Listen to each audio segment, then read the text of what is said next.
what's up? This is Emanuel. This is my first photo show in Seoul with Harper's Bazaar. So let's go check it out.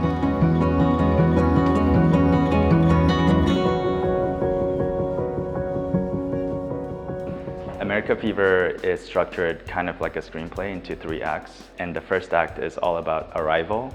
The second act is all about striving. And the third act is sort of come down from all of that experience. So we start with the arrival, which is this piece right here, where a couple looks into the mountains to see what they have to look forward to. And it's an image that speaks to hope, but also trepidation. And the clothing speak to the push and pull and the tension of the place that you've come from and the place that you want to assimilate to.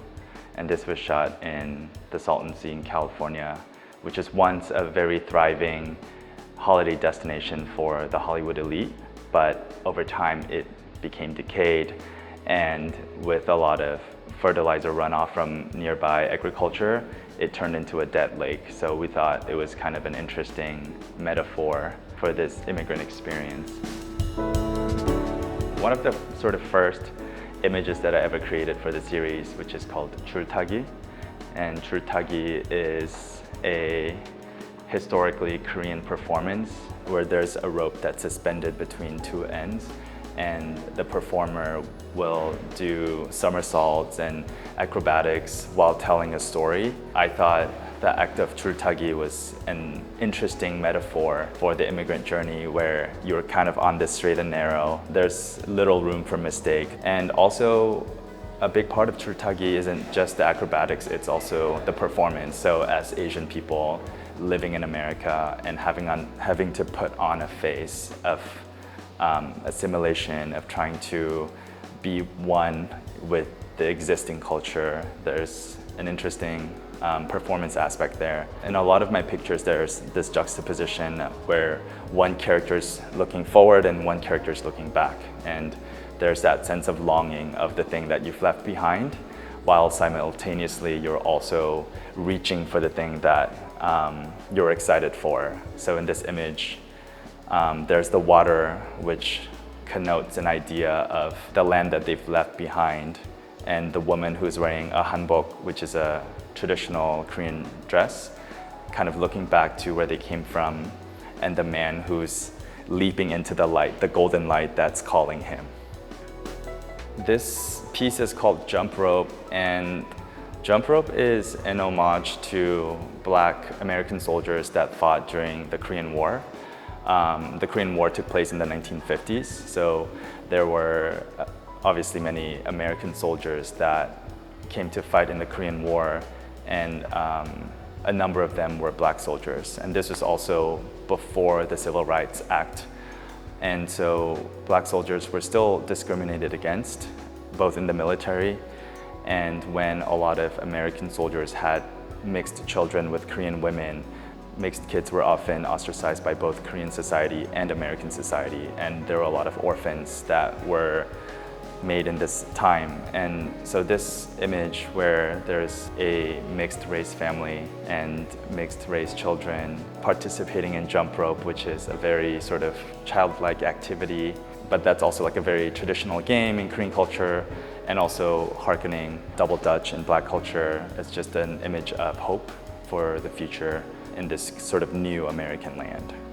This is another version of the arrival, and the background is the colors of the shape of the South Korean flag, but also this motif is very common in this card game known as hwatu. Hwatu is a very common card game played by Koreans, and it's often also related to gambling, because it's a game where you can partake in when you're drinking, when you're having fun with friends and family. And the reason why the flag is in the shape of a hwatu is to connote the idea of immigration as a gamble. You never know what the outcome is going to be. You could have a huge success, you could also have huge failure. Their expressions kind of convey a sense of trepidation, but also hope. The plants that surround it are artificial cacti, and that speaks to the Hollywood nature of the pop culture that a lot of Koreans consumed after the war. And it also kind of gives the sense that things are kind of artificial, and this idea of the dream is something that's constructed and not something that's innate.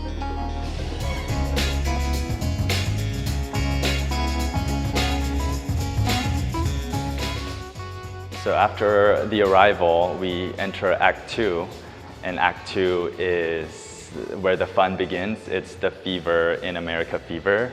When you think about Saturday Night Fever, when you think about the fast cars, and you think about pop culture, this is kind of where we're living now. One of the first things that inspired me to do this project was I found a lot of archival photography of early immigrants into the US, and one of the first things that they would buy is the automobile.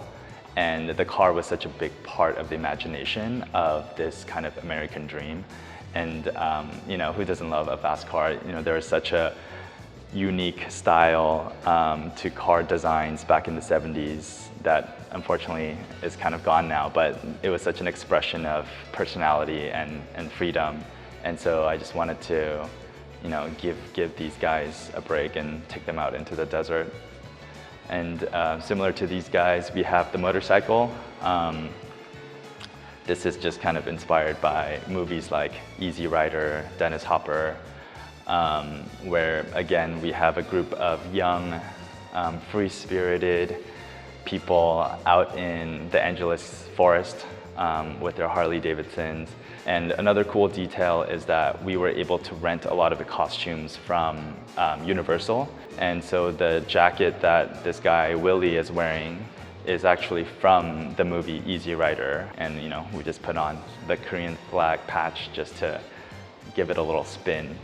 This is probably one of my favorite pieces, The Lovers, and kind of building on the idea of the romance of the West. For this young couple, they're kind of like Bonnie and Clyde. They have this car and they're just admiring this intense sunset over the Malibu coast in California. And what's amazing about this shot too is that the entire day it was overcast because we were shooting in the winter in LA, and it can get really gloomy. And we were packing up to leave when the clouds broke for about 10 minutes. So we had this incredibly intense sunset for about 10 minutes, and we were just scrambling everyone to get into position. We positioned the Mustang, and it's one of those serendipitous images that could only come from sort of improvising. This definitely has a special place in my heart, and it almost has a painting-like quality to it. And these two images are also from the same set of images. We were just trying to create a little drama, a little mystery. One of my favorite directors is Jim Jarmusch, who's an American director, did a lot of films about road trips and just kind of young people being lost. And I just really wanted to channel that idea into these images. And here we have an image that's a bit more personal to me. This is my mother. This one's called Cowboy Son, Korean Mother, which I think is pretty self-explanatory. My mom being the Korean mother who has imparted so much of my heritage to me through teaching me the language, teaching me about Korean culture and its history, and really kind of inspiring me to love history and to love reading and to learn more about the world. And she lives in the East in Asia, and I live in the West in America, so it's kind of a play on just fun motifs through the costume. And this kind of came about really because my mom was visiting me in LA when she wanted to get the vaccine during COVID, and I realized that I had never really taken a nice portrait of her. And so I kind of built this little shoot so that I could remember her. And throughout the process, I was like, what if it was the both of us? And so this is how this image came to be. When I was approached to do this exhibition, I was sent this space. When I looked at how big it was, I was a little bit worried because the most images I've shown before was 12. And so I was really trying to think about how I could fill up the space and make it interesting for visitors beyond just the photography. And so I wanted to build a set sort of in the middle of this museum, and I was kind of going through different options. And I landed on a diner concept. Diners are very common in American films. And so I worked with my friend Tilon, who was able to create a render of this counter space and the walls with the wood slats. And I was wondering what I wanted to put on the walls. And for my LA show, I had made this neon sign. So this neon sign says dream in the Korean language. And it's a shape and design that's very common in flower shops in Korea. So in the middle, there's usually the word got, which means flower. And I've always really liked how it looked. And the coolest part, I think, that I'll show you is they actually built a live switch into the diner set. So you can turn this light on and off, which is kind of a crazy level of detail for a museum show, but like it's, a golden switch with like a wooden panel. I'm just kind of blown away by how like dedicated they were to make this look real. And also they built this whole set in like 2 days. So, that's very impressive to me. While most of my images were shot on location, this is one of the few places that I shot in a studio. This is called Rose of Sharon. And Rose of Sharon is referring to the hibiscus flower. That's the national flower of South Korea. It's called mugunghwa in Korean. And I just was trying to figure out what I wanted to do with this flower motif. And when I was kind of looking through images in classical paintings, I saw the birth of Venus, and I thought, oh, that'd be cool if we had a woman coming out of the flower. The term Rose of Sharon is actually found in the Bible as well, and it's used to describe a flower that is beautiful and resilient, that blooms in the desert. So we built everything in a studio. We have the flower that's made of foam. We poured a bunch of sand, and then we even have these rocks that are fake. They're hollow inside. And I really enjoyed the process of like constructing a scene. And she's wearing a hanbok, and what she's carrying on her head is called a potdari, which is what people used to carry when they were fleeing war or when they were immigrating. They would basically kind of dump all their items into this big cloth and tie it up. And it just kind of looks, it's really beautiful, larger than life. And again, with the theme of juxtaposition, we have the man who is in Western wear, holding a lasso, invoking ideas of the cowboy. And that's kind of, I think it made for a really interesting diptyque of sorts. And side by side, I love how they look together. In Miss Koreatown, I wanted to recreate the beauty pageants that were common in Koreatown in LA in the 1980s and 90s. And the beauty pageant was one of the few times when the community would get together to celebrate, beauty and be together. And I just wanted to reinterpret the beauty pageant using mixed race contestants to reflect the diversity of LA. And so if you look closely at the contestants, they're all mixed race. Minji, for instance, is white and Korean, Blair is black and Korean, and Ari is Korean and Puerto Rican. And I thought it was like just so interesting that in a place like LA, you could have Koreans who've kind of, I guess, like changed over history. And I think it kind of gives a wholly different interpretation of what it means to be Korean and what Korean beauty means. And if you look at the sashes, they all reference fruits and vegetables. So you have Miss Sugar, Miss Orange, and Miss Cabbage. And the sugar is referencing the sugar plantations that existed in Hawaii, which was where the first Koreans immigrated to in the early 1900s. And the orange refers to the citrus groves that were prevalent in Riverside in California, which is where a lot of immigrants moved to after Hawaii. And cabbage refers to the cabbage farms that Koreans started to make kimchi. So just kind of inserting a little bit of history into the set design and telling a story that way. Yeah, and here you have a closer look at one of the contestants, Miss Orange.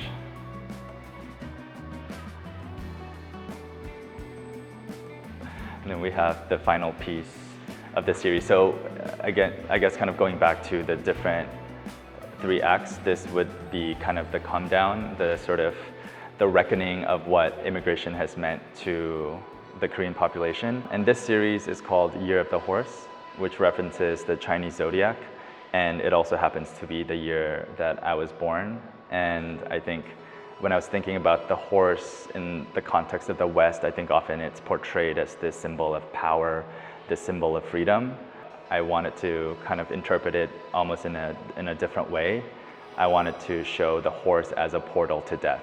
And in my research in ancient Korea, people believed that the horse was a portal to the afterlife. It would take your body into the next life. And I really like that idea. So in my research, I found these paintings by like Dali and Jane Graverol and Magritte, and I just loved the way they showed the horse as kind of like a different thing to what the idea is often represented as.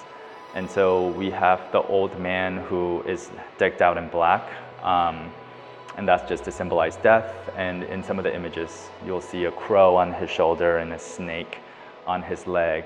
And it's very much inspired by, you know, the Seventh Seal, Ingmar Bergman, where death is literally wearing a black robe. This model, Kenny, he had such a wistful face, and I think it kind of adds to the idea of this longing, this like eternal longing. And then juxtaposed with him, we have a younger woman in chainmail. The woman is just starting her journey while the older man has finished his own. So there's idea of like passing the baton, kind of the idea that the sacrifices of the first generation has created a platform for the next generation to succeed. And also, I guess another Easter egg is 1990, which is the year I was born in, is the year of the metal horse. And the metal refers to ideas and concepts. And so that's why we kind of dressed up the horse in metal as well. And the woman kind of goes with that chainmail. And then I guess if we come over more to this side, this is kind of referencing surrealist painters more directly. We have the red chair that's referring to a painting by Jane Graverol, where there's a horse and there's a red chair with some legs sticking out of the chair, and I just found that to be quite hilarious, and I wanted to include that. So as part of the exhibition, we also decided to include 2 film works. One is a 2-minute video that goes with Miss Koreatown. So we reenacted a beauty pageant. So there's a little bit of a narrative arc, and you'll get to see all the characters in more detail. And in the back, we have my first narrative short film, Shortcuts, which is about 14 minutes long. And Shortcuts is about a father that's trying to pass on his restaurant to his son when an unexpected event occurs, and they have to come together to fix it. But it's a kind of like a comedy of errors, if you will, where every potential solution leads to even more problems. So yeah, I'm just really glad that we were able to share some of the film work here as well with people visiting the gallery. What I hope that people take away from this exhibition is that you know, it'll spark their curiosity, like why these images exist in the way that they are and why they're designed that way. And there's so much about Korean immigration history that I feel like is not widely known. And I hope that people will take the time to maybe read more and research, because I think learning your history is vital to knowing how to proceed in your life forward. So this is just kind of a very fun, fantastical experience for me, but I hope that people enjoy the images and that it leaves an impression.